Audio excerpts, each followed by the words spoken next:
Hello. Thanks for that great introduction, Steve.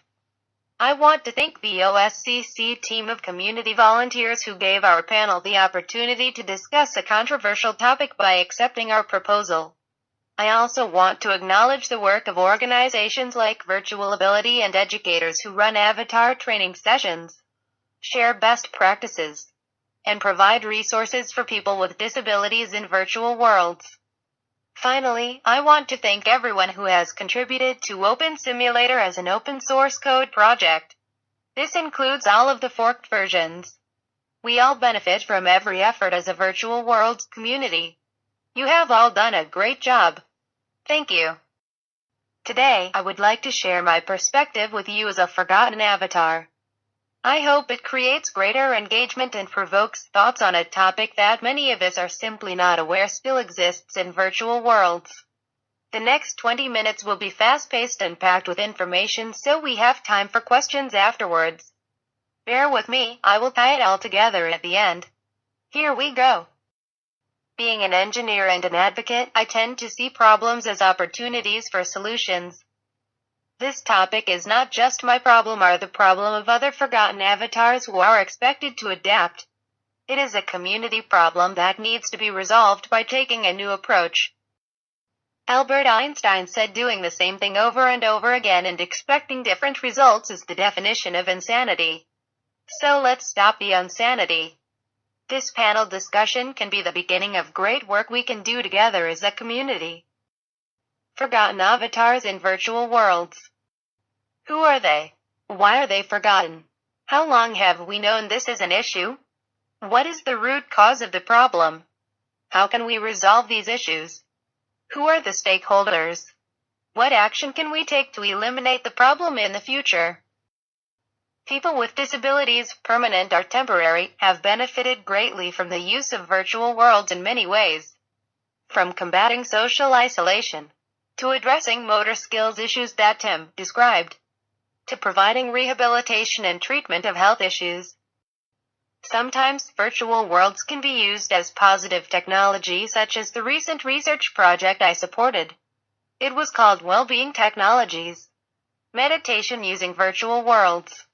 The technical work for the user interface and master script involved consideration for my own disability and potentially any research participant by design. People with disabilities who design worlds and write scripts often try to accommodate other disabled user needs. Another example might be a virtual world designer who provides oral cues when approaching game elements for the visually impaired user. Or, to accommodate those with hearing impairments, designers might want to script console messages when in-world sounds trigger or provide some other visual cue. I admire Tim and other people with disabilities who find ways to accommodate their needs despite barriers created by software development approaches.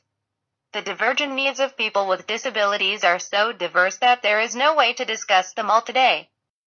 Overall, the positive impact of virtual world technology for people with disabilities has been remarkable and extraordinary. I don't want this discussion to take away from all the wonderful positive technology efforts of this community. But I do want to talk about the work that still needs to be done. All things considered. In essence, one could think of forgotten avatars as people with a wide range of disabilities. Software developers, businesses, and organizations with the best of intentions often think of users in terms of non-disabled and disabled. They take the traditional approach targeting non-disabled users first, then think adaptive or assistive technologies are viable solutions for inclusivity. In my experience as a person with a disability who is directly impacted by virtual world technology approaches, I think the development view of people with disabilities as peripheral is simply a flawed perspective, making it exclusive rather than inclusive. People with disabilities are fully aware our divergent needs can make software development and feature additions difficult. Some of us still feel forgotten and frustrated that we are expected to adapt rather than be allowed to help. Even when developers try to accommodate, some of us are even further marginalized within virtual worlds while others are helped. This is especially true when considering cross-disability communication between auditory communicators and visual communicators. This has been a source of controversy in virtual worlds since voice was added as a feature 9 years ago. The ability to communicate effectively in virtual worlds online is as essential to social interaction as it is offline. Clarity is even more important online because we don't have body language and sometimes don't have the benefit of clear voice inflection to assist us in our understanding. Ideally, it seems intuitive software should be developed that offers all users the opportunity to communicate in their chosen or native methods by voice, chat, or sign language. But even that can be a problem because of accents, local dialects, or even diversity of languages including signing. If we sign only, we exclude those who need to hear voice. If we use one language only, we exclude those who don't understand that language. If we use voice only, we exclude those who cannot use or hear voice. I very much agree with design thinker and disability activist Elise Roy, who said when we design for disability, we all benefit. We do often find solutions that are better than we had before.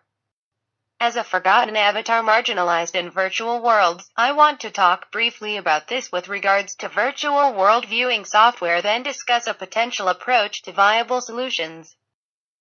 We can break types of disabilities impacted by virtual world viewing software into 5 categories: motor, cognitive, vision, hearing, and speech. For some people in all categories, difficulty using virtual worlds does not just cause frustration or a feeling of social isolation. It can cause physical symptoms that can take days to recover from and also lead to depressive episodes. This is not just a disability issue. It is a health issue. In my opinion, that makes it a humanitarian issue for the community. Many people with disabilities have disabilities that fit into more than one of these categories. Vision and hearing disabilities are the most common in people with other disabilities or with age. Early adopters of virtual worlds are among our older population. But we also have to consider veterans returning from the war theater and others who have benefited recently from the use of virtual worlds in education or therapy. When virtual worlds evolved to include voice communications, the number of potential hearing disabled users was twice that of those with vision impairments, and the gap is growing.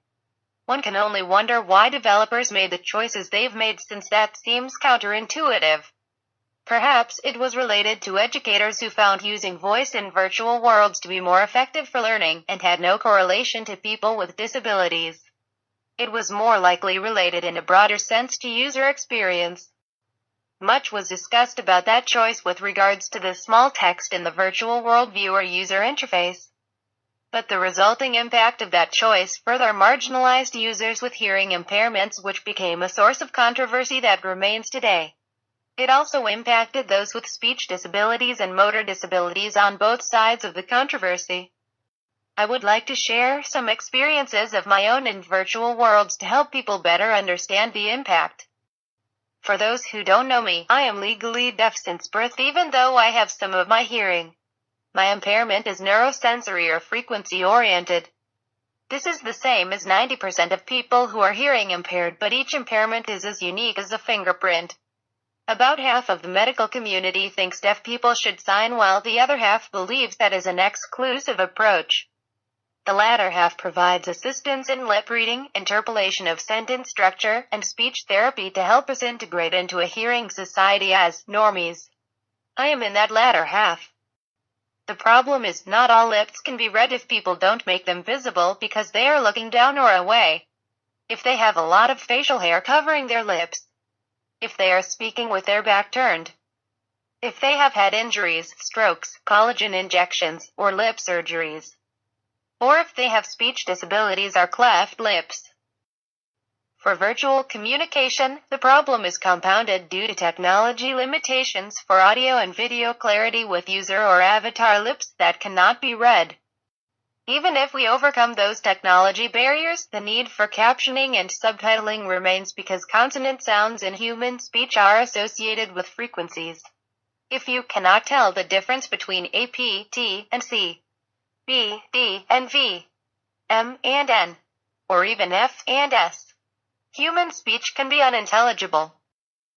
Not being able to understand and communicate effectively leads to social isolation, frequent misunderstandings, false first impressions, and in some cases poverty.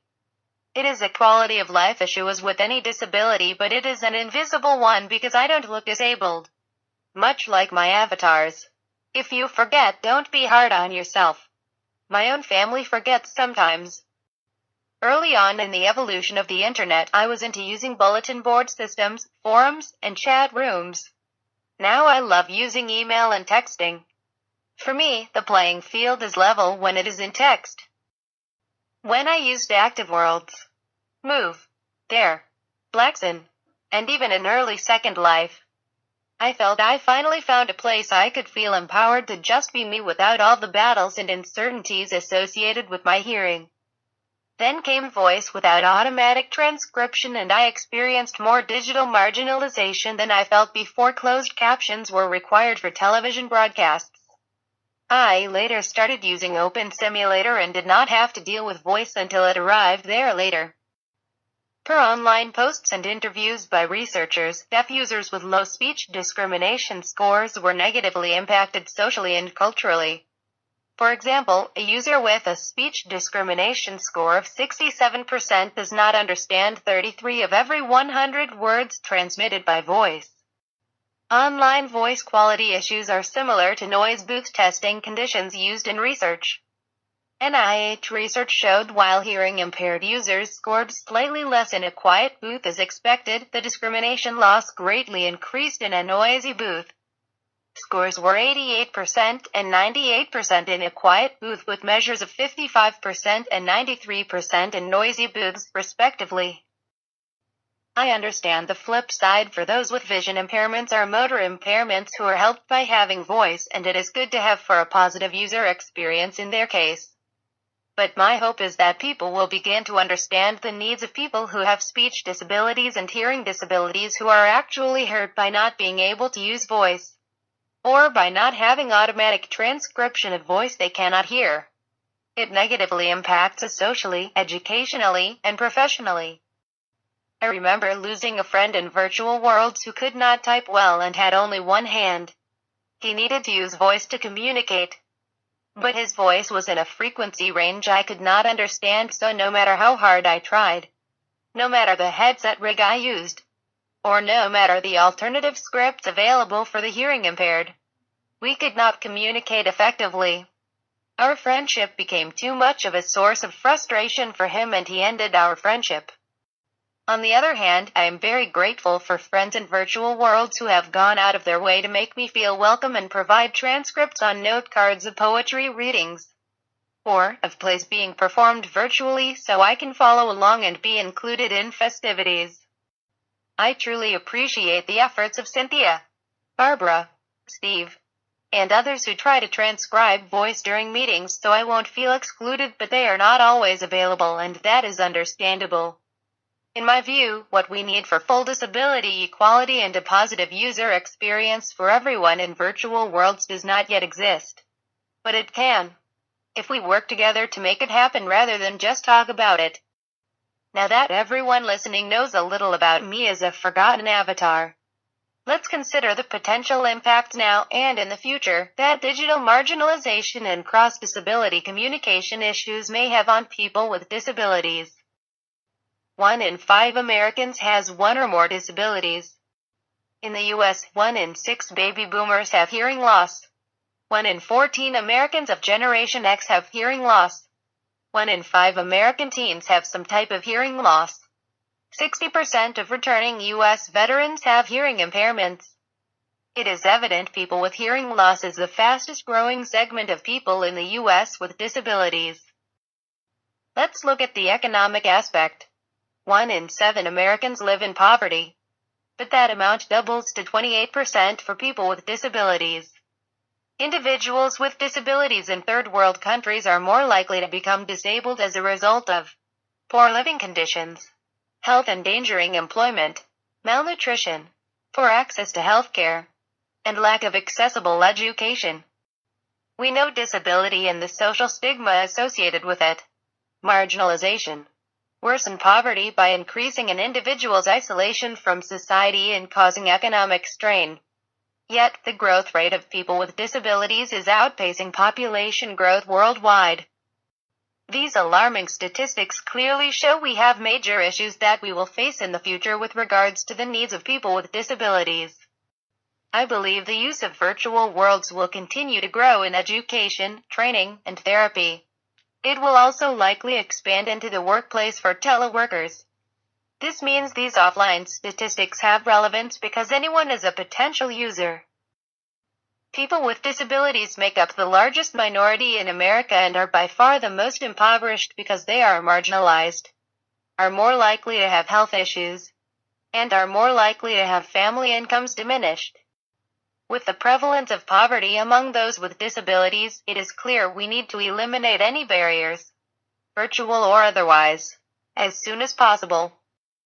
Accessibility is a growing concern worldwide, and that includes addressing issues in open-source software design.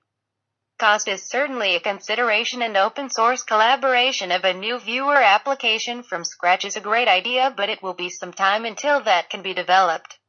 Time and costs are also considerations when we consider new research associated with haptic feedback devices, brain-computer interfaces, human-computer interface technologies for signing, various input-output devices for divergent needs, and head-mounted displays with sound. In addition, while training of non-disabled first responder or military personnel using virtual worlds may not be seen as needing accessible software design, we have to consider the trainers may be people with disabilities like veterans or retirees. All of the upcoming research is exciting with great potential, but it will not address the needs of today's users with disabilities. So let's think about what we can do now to help as many people as we can while new technology is developed. For example, it's been more than 15 years since the evolution of virtual worlds, yet we still have not incorporated text-to-speech and speech-to-text in all virtual world viewing software. Both of these are very mature technology solutions for people with disabilities in addition to other uses. Why is that the case? Because the divergent needs of people with disabilities are not part of the planning and design of virtual world viewing software.